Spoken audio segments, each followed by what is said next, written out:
Welcome to Integrity Inspire, your daily dose of inspiration and motivation, featuring the bright and talented members of the Integrity Marketing Group family. Now, here's your host, Integrity co-founder and CEO, Brian W. Adams.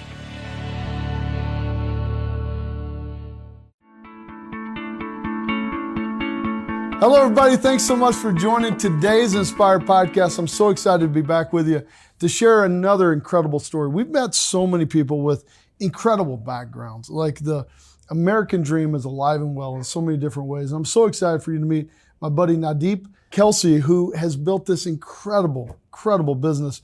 He's the founder of Kalsi Insurance Agency in LA. And I just can't wait for you to get to know his story and all the inspiration that he brings into this business that we have.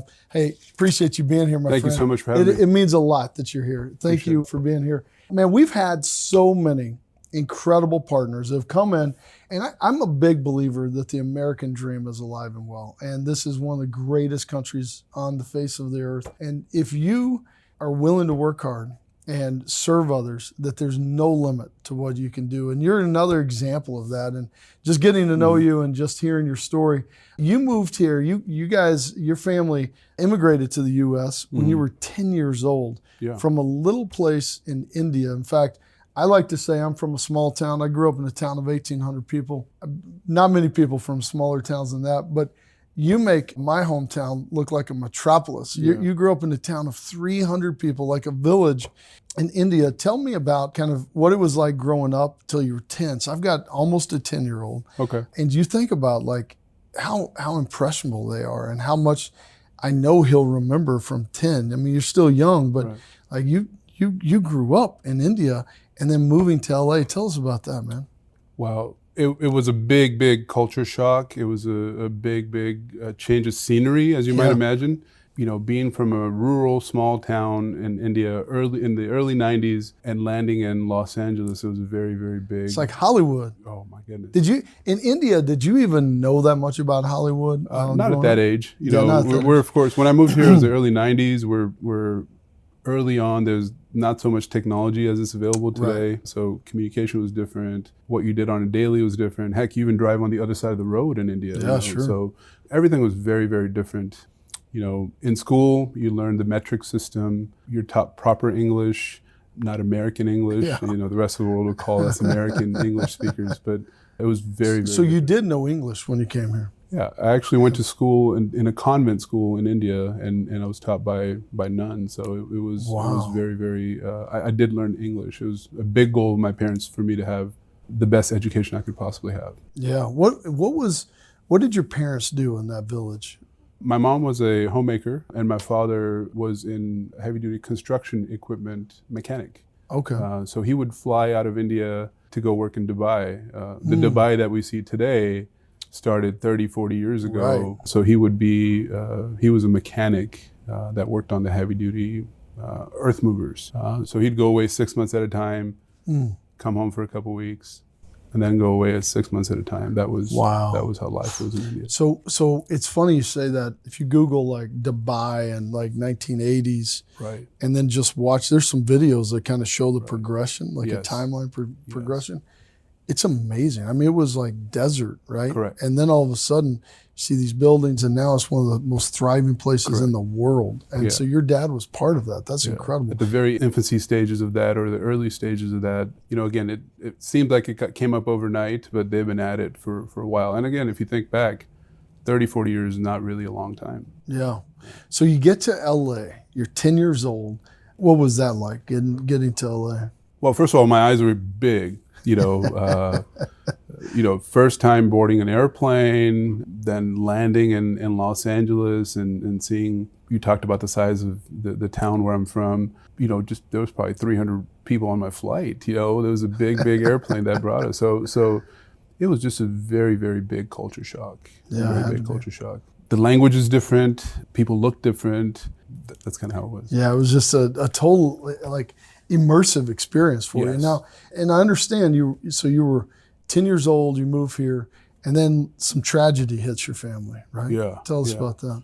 Well, shortly after moving here, a couple years after moving here, my father passed away. You know, lot of people know what it's like to grow up in a single parent household. So coming to a new country, trying to adapt to the schooling, learning American English, doing all those things, and all that's happening. And then my father passed away. It was very, very hard. It was very hard to deal with that. I didn't fully understand it at that time, but my whole life as a result of that event has been different. You know, my mom never went back and she never married anybody else. It was just completely different. I had to take on more responsibility. I had to grow up really, really quick. Learning how to run the household budget, going to work because I knew I needed to go work. You had to help provide for your family. So you went to work, I think you said when you were 13, pretty much full time, right? Yeah. And what were you doing then? My uncle had a small business. He used to clean offices actually. After normal business hours, you go in and clean offices, which worked out for me. I would go to school. I was involved in extracurricular activities. I would do my homework and then go help him in his business, which was cleaning offices. That was one of my first jobs. Wow. Yeah. And so, but that usually happens at night, right? Yes. So what was that like? You were having to work late at night and then go to school, go to bed, go get ready for school. You had to that had to be exhausting in so many different ways. It was. It took away a lot of things that normally kids have, but we'd start around 6, 7, and we'd go until about 11 o'clock or midnight every day and doing what we had to do. Golly, that had to be such an interesting way to grow up, and just especially coming to a new place and losing your dad, having to go to work. Just all the culture shock of all of those things. But you've built just some incredible businesses, and you first started out, as I understand, in the mortgage industry, right? So tell us about how you got started there. Yeah, it taught me actually resilience, which is. We must always wake up with a new attitude, with a new sort of mindset, and continue to work at the ultimate goal. So starting the business or getting into the mortgage industry, it taught me a lot of that as well. The mortgage industry experience was what I would say was my first professional experience. After college, that's where I landed. I have a finance and real estate undergrad that I did, and at that time, this is about the year 2001, 2. The real estate industry, as you know, was booming. Yeah, booming. So my first especially in California. Right. Yeah. My first start was in lending. So I started out in the lending arena, did all sorts of facets of lending, from originating to underwriting to then trading some of the mortgages in the secondary market. So that was my experience in lending. And, I always knew that I wanted to do my own business eventually, but that's where I started. And then how did you transition from the mortgage business into the insurance business? Well, 2007 happened, or 2008 happened. We know what happened in the financial industry at that time. So I was out of work. I got laid off. Again, having an undergrad in finance and real estate, I was kind of looking at my options. I went to go work as an agent for a large carrier in California. And this carrier did property and casualty, and commercial and financial services. And having a finance degree, I thought it would be great to open the door with financial services. Yeah. A lot of advisors were scared to talk about money in 2008. Me being naive and not having much experience in that area, I was like, great, I like to talk to everybody. Everybody needs to retire one day. Yeah. People have children, need to save for their children's college. So I started with that angle in prospecting and opening doors with financial services primarily, and then the property and casualty discussion came very easy. So that was what made me different in starting out the insurance business, and that's how I landed in the insurance business. And I understand you built up a great business, and then you sold it off, and then this is kind of your second act in the insurance business, and you built another amazing business here. Yeah. Tell us about what that was like to start again. Well, I sold it off only because the carrier that I was working with, they bought my agency out, and they wanted me to actually train their agents and advisors on how to offer this securities product. So then I sold it off and went to work for that company. And I still believe, like you mentioned earlier, in the entrepreneurial spirit. Ultimately, you have a way that you want to do a business, and you see a niche, and you want to go ahead and explore that and see what you can do. So, working for that large carrier, transitioned into working for a few other corporate opportunities, but I always had the itch. And so, the second start actually was in the insurance space again. My daughter was 1 year old at that time, and me and my wife were having this kind of discussion again, like, hey, The corporate role is great, but I really want the freedom to be able to do what I want to do. Yeah. She said, look, by the way, my kids were born, my twins were born October 1st, and this is late August. I had a business plan. I had everything prepared on what I wanted to do. And she said, look, if you don't do it now, you'll never do it. Where a lot of times other spouses maybe, what are you thinking? Like, we have 2 more babies coming. Are you sure you want to give the stability of what we have here? So she was quite the opposite. She gave me a push in the back, and she said, if you don't do it now, you need to do it. So, and so your twins are now 5, yes. right? So that was October of 19. October 18. Of 2018. Yes. Okay, so I got you. So they're about to be 6. Yes. So you've got little newborns, and then like, so you've got, then COVID hits, right? Right. I mean, you've got and you're starting a business. How did that go, man? It was very tough because everything I knew, all the basic foundational understandings that I knew no longer applied. Primarily we operate in the Medicare space. Yep. We're not allowed to see seniors. They were particularly impacted with COVID, right? So we especially in California too. Right. Right. Yeah. We had to reimagine the business again. Yeah. So if the basic fundamentals of what we know to be true when we're starting something are no longer true, we had to get back and reimagine how we can do things. So, technology helped a great deal in that. Unfortunately, a lot of times the seniors don't have technology on their side, so we still were able to do things the old school way, but we had to learn to adapt and change in what we can do. In many ways, we're at that crossroads again in our industry with some of the political things that are happening to, the changes in Medicare. We're at that crossroad again. So I think you had to be resilient. You had to be always willing to adapt to what's going on. So I think that helped me out quite a bit. Yeah. What do you think, looking back, it was such a weird time, man. I was thinking about that. I was just talking about it yesterday, about how weird of a time it was for us to all just try. We were all making up as we go, and everybody was making up, wearing masks and staying at home. And it was amazing to see how people rallied to serve others. What are some of the takeaways that you see that you go, man, that was, I can tell you for me, it was one of the most powerful times at Integrity, because we all rallied together and came together in a different way. What were some of your takeaways that you felt like really impacted your business? I think it's ultimately at the core of what you believe, So some of the core things is, always wanting to move forward, knowing what we know now. We didn't know at that time when COVID first came out, was this a short-term thing? Was this a forever thing? It was 2 weeks flattening of the curve. Correct. 2 weeks lasted a while. Right. And then it was, it basically, in a way, transformed the world we live in today. So as a result of COVID, I feel like a lot of companies are doing business differently. Our day-to-day tasks are different. Many people stay at home.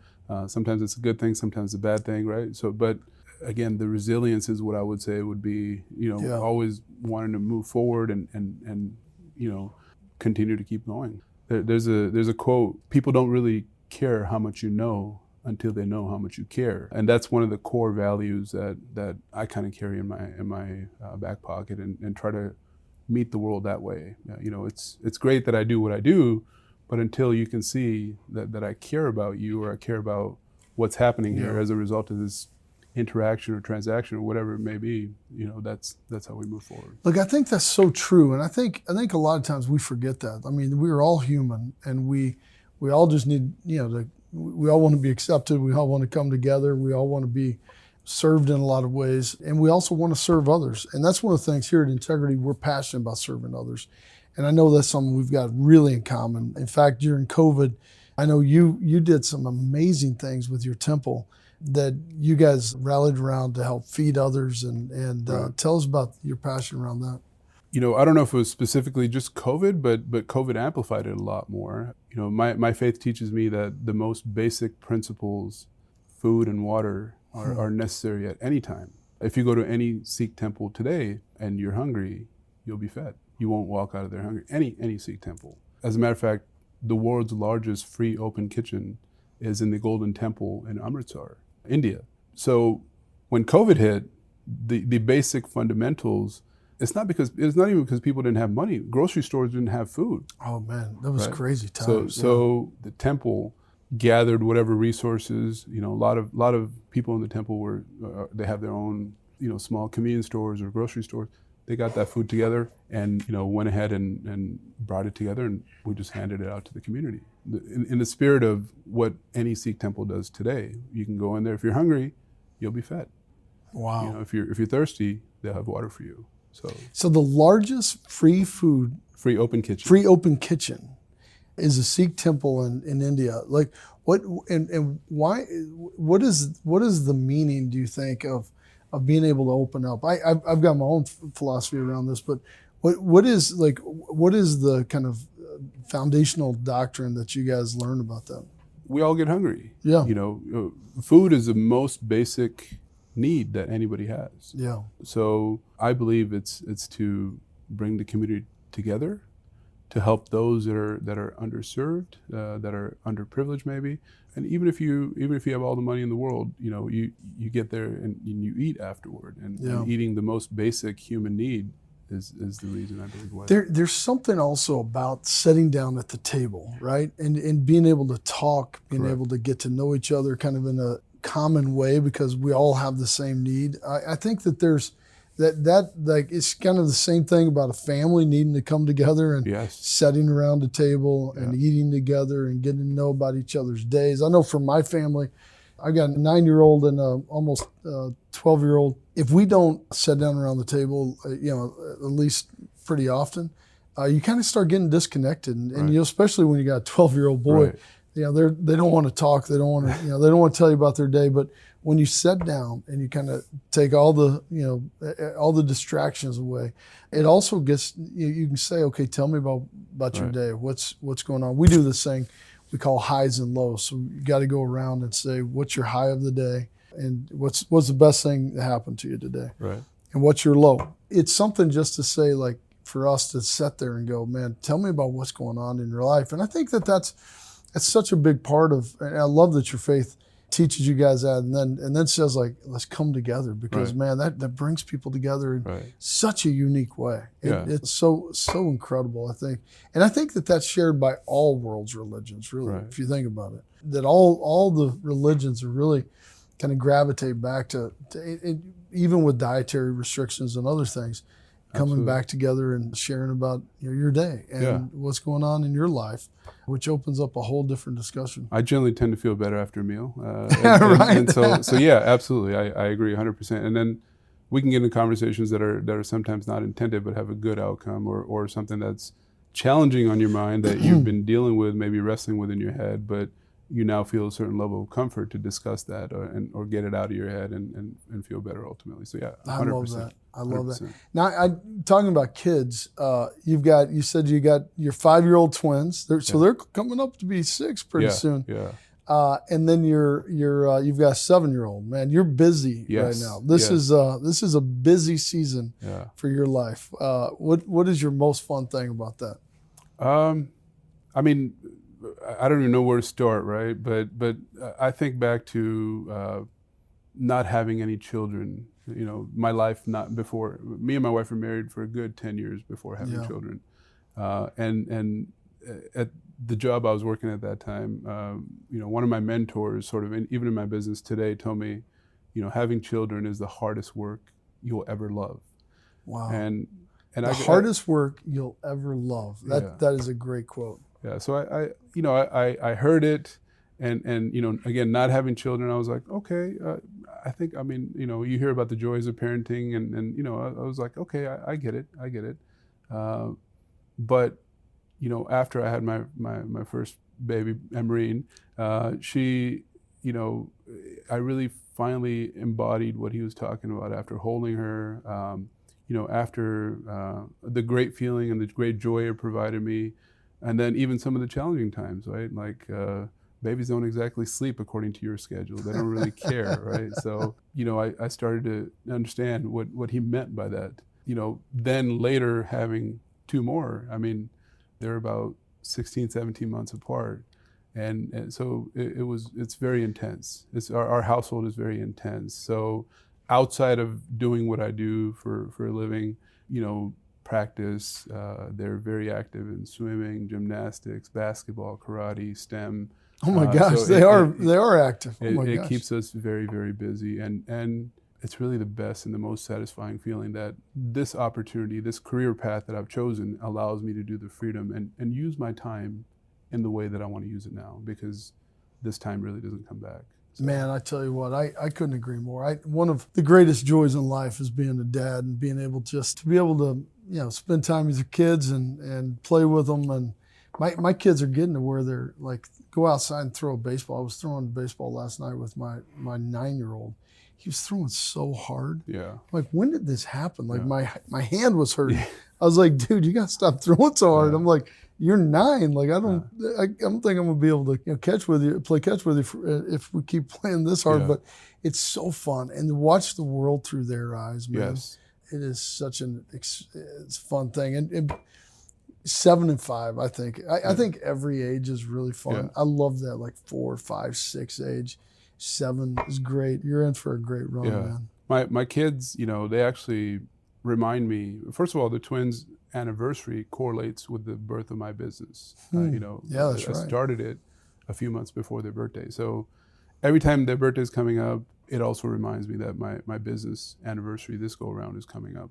They've made me be better to myself, take better care of myself, to be able to provide for them, to be able to guide them, to be able to, they don't listen to what you tell them. They look at what you do, and then they do it. So trying to take better care of myself, my health, and then the importance of continuing to be able to provide for them through serving others is absolutely, it just ties it all together. So, I love that, man. It's good. So now you're partnering with Integrity. We've got so much stuff that we're working on, so many things, especially to serve your clients. What are you most excited about that we're working on? Well, the first thing about working with Integrity was seeing the pillars that Integrity has, and the fact that family is such an important pillar, and I feel like it's embodied as a partner with Integrity. I see it with the way even the employees of Integrity are.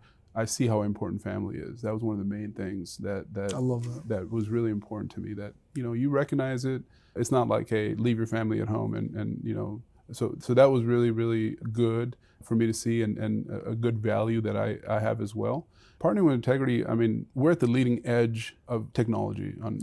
So that's the other thing. I got to meet your chief technology officer, Harsh, amazing. Great guy. There's nobody else that has the tools, the resources, the technology, and kind of like I feel like I'm just getting started in the business. I know Harsh feels the same way with where we're at today. In the ever-changing environment of the political climate, some of the changes that are happening in the world today, in the Medicare space today, I feel really good about our partnership and what we can do, and the tools that are available to the advisors, to us and our agents, to be able to use to serve the communities that we serve. It's really, really second to none, if you will. Well, man, listen, I say this all the time. People give me a hard time about it, but we're just getting started. And I truly believe, especially with guys like you coming in, and the opportunity for us to serve more people, learn from each other, learn from the opportunities that are out there in the market, all being able to come together to serve a common need. I think that we're just scratching the surface, and we're just getting started. And I can't tell you how excited I am to be your partner. Thank you. How honored we are to have this opportunity to come together. And I can't wait to see how many more people we serve around that table, and be able to help people. Because what we're doing is we're not necessarily providing food for nourishment, but some of the products and services we provide are just as important in a lot of ways to make sure they get the healthcare needs and their legacy covered, and financial services that we provide. And so I'm honored to be your partner, and can't wait to see where we go from here. And congratulations on your 6th-year anniversary of your business. Thank you. And now this new venture that we're coming together on. I get inspired so many times by all the different incredible stories about people who've just overcome so much adversity and use that adversity to really reach new levels in serving more people. And your stories just inspired me more today. So thank you. Thanks I'm honored again. to be here. Thank you. We're honored to have you.